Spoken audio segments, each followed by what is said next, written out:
Hi everybody, this is David Newton, your personal sommelier from teachingwineonline.com, and I'm standing here with Brian McClintic.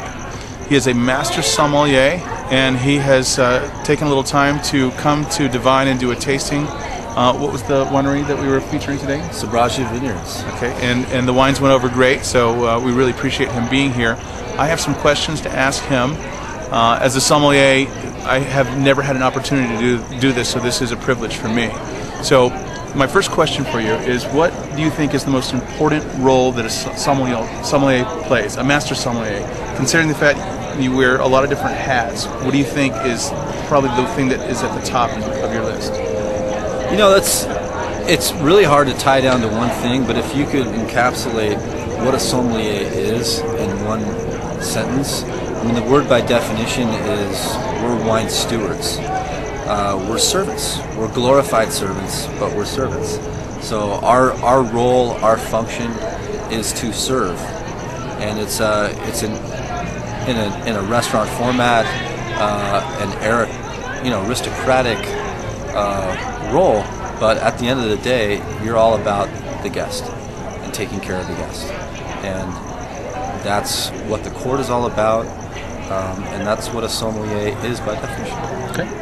All right, another question I have for you is, how important is the food background as far as being a sommelier, a master sommelier? Yeah, it's highly important.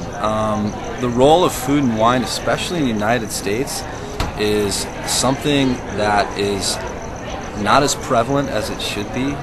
I mean, you go to Europe and there's wine on the table with every meal. We live in a culture that our wine is almost our meal, and there's an element missing in food and wine relationship with pairing, and you can really change people's perspectives of a wine when you start to pair it with food, and to see how well a wine can elevate a dish, and vice versa, how well a dish can be elevated by wine. Okay. So, all right, I like this question. I'm going to surprise you. Is there such thing as a master sommelier having a New World palate over an Old World palate? Is it a Western palate? Or do you think most master sommeliers are going to be heavier on the Old World? Most master sommeliers are going to be heavier on the Old World for sure. Is it possible to have a New World palate? Absolutely. You know, I was born and raised on Napa wines, and they're fantastic. You know, why wouldn't you celebrate the sun if you were in Napa Valley, right? But by and large, definitely there's, you know, Old World wines are a little bit more difficult to get, but with food they can just be absolutely amazing. And it took a long time for me to get Old World wines, but when it clicked, I was like, wow, okay, there it is. You know.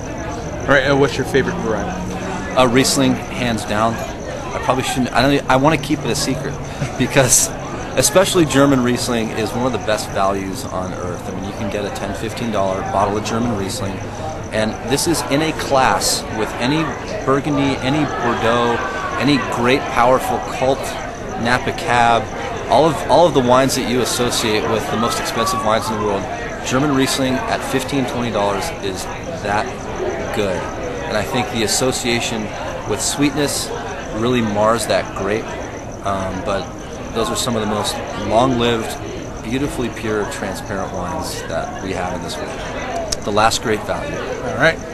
It's not that big of a secret anymore, is it? Okay, and then my last question for you is, what was the testing process like to become a master sommelier? The testing process for the Court of Master Sommeliers was about as brutally hard as any cerebral exam you could possibly imagine. It takes the commitment of any other similar pursuit, whether it's a medical field, whether it's law, your CPA exam. It's that kind of a commitment. The pass rate is just under 5%.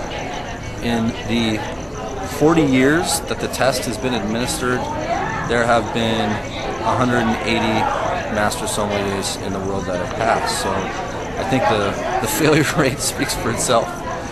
It was incredibly hard. All right, Brian, thank you for joining me at teachingwineonline.com.